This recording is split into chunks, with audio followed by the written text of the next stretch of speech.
Hello petrol heads and welcome back to my channel. So, had a bit of a development with the car, not a good development, and I'll show you why. There seems to be two turbos sat on my bench. My Vargas GC, it was a turbo that I upgraded to, good for about 600 wheel horsepower, and my DAW 6769. And if you watch my videos you might be thinking, hang on a second Johnny, that was on the car. This thing was on my car. And it was up on the car recently. You would be, if you were thinking that, you would be right, yes. So, the DAW went on Thursday, was all tested, all worked, and then went out and did one pull at 28 psi, nothing particularly violent. And then proceeded to go onto the motorway to cruise at 70 because I'm a tight Yorkshireman and have E50 in a tank, don't want to burn through it going to get it tuned. Cruising at 70, the turbo failed. So anyone thinking about buying DynamicAutowerx, don't do it. They are the worst turbos ever. And the feedback I've got from DynamicAutowerx is absolutely shocking. So let me show you what's happened. This here, this lovely exhaust side wheel, should be able to turn. And it shouldn't be wedged inside here. So I've had a bearing failure, or the turbo shaft that connects the two turbines, whatever you want to call them, has gone. So it will not turn. So this was done less than 100 miles. And here is my Vargas GC turbo. Look at that. Spins nicely. So I was basically on the same map. Actually, I had this running 36 psi before I took it off. This was at 28, and like I said, cruising at 70, it failed. So absolutely shocking. I should have stuck with Vargas and gone with the GC Plus, or maybe a full frame turbo. They're a bit more messy to kind of route and install. I do like this original space. Type turbo, so absolutely appalling. Absolutely appalling. Now, they've tried to justify because the map wasn't 100% right.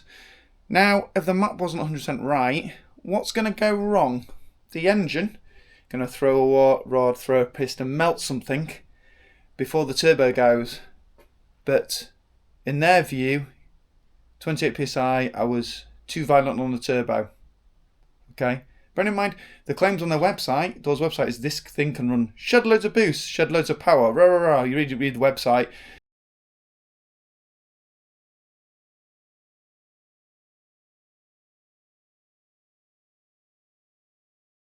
Yet it failed cruising, not even on boost. So that's going back, and I'm asking for a refund because I do not trust the company or the technology. I think that is just really bad. There was no oil starvation, the oil was pumping around, everything was plumbed in correctly, there was no wastegate issues, no errors at all on the car, not a single error, okay, when that thing decided to commit suicide. Poor products. I'm just glad that I was cruising, and this thing's got jammed in here. I know it's very hard to see on the camera, but this thing's kind of jammed like there. I can't get my finger in between the blades. So basically this thing shot forward and jammed, and luckily it hasn't flown out, damaged my cat, well my sports cat, and it isn't any different on the other side. So let me just spin these round.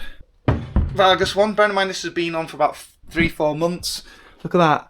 Lovely, lovely. Just still spins around. It just looks like new. You know, couldn't even tell it's been on a car. Lovely, lovely. So I didn't get to go to Santapod because I didn't get to get even to the garage to tune it. Should we have a look at it this side? And I could only just get my fingers in. I can't show you the camera, but I cannot turn the cold side either. So catastrophic failure from supposedly a big turbo that does loads and loads of power. So I need to, typically I've got to pack this up and ship it back to America, and then because there was import duties I know to claim back my import through HMRC to get that money back, because if I get another one I'll then be charged import duties twice, yet it's only technically one transaction. So got a box to put this in. I'm going to send that back.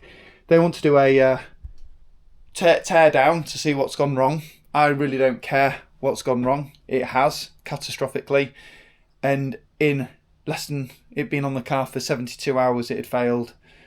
And like I said, I'm glad that there wasn't any load on it, because of that bad boy had disconnected.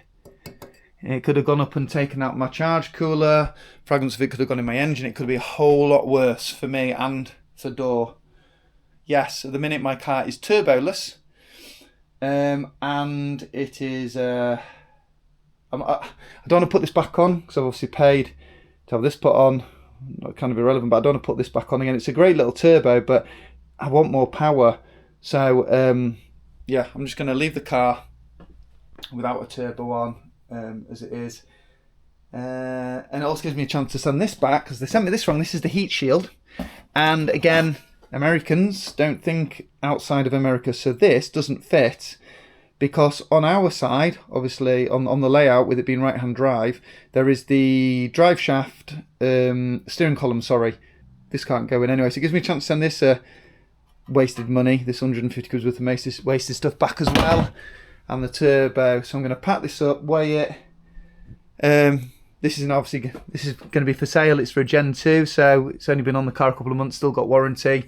I really rate this little turbo, so I'm going to flog the turbo, including the original manifold. I'm in two minds. Go for a big 6870 precision turbo. Do I go through that, or do I actually go for a Vargas GC? Plus, I was wanting to get something that could support about 1,000 horsepower, hence this, but I don't trust DAW anymore. So, I mean, the GC Plus is rated up to kind of like 850, which isn't really enough for me. So I think I need to have a calm down, have a think about what I'm going to do. You know, the last turbo investment, but it turns out I've now got to buy also another turbo. But this is the joys of, I won't even say this is the joys of car modification, because this just shouldn't happen. Do you know what I mean? You don't expect a turbo that's sold on the website to be the bestest thing ever in the world of hybrid location turbos, or should I say stock location turbos, for it to then fail catastrophically at no boost, cruising on the motorway after having one time where I did a roll, but it wasn't a launch. I rolled from 20 miles an hour, went through the gears up to about 80, 90. The turbo was still working after that. It didn't fail then. Drove along for a little bit, just mind my own business as you do. I was stuck in traffic, got onto the motorway, down the motorway, and it wouldn't boost. I just got e-boost, even just with a bit of throttle trying to overtake someone. So it's managed to get hot and kill itself. And this means I'm now doing my oil for the 4th time since May. I'll keep you updated on what I do, what turbo I decide to do. Anyway, this video is now over. Peace out, and I will keep you up to date with what's going on.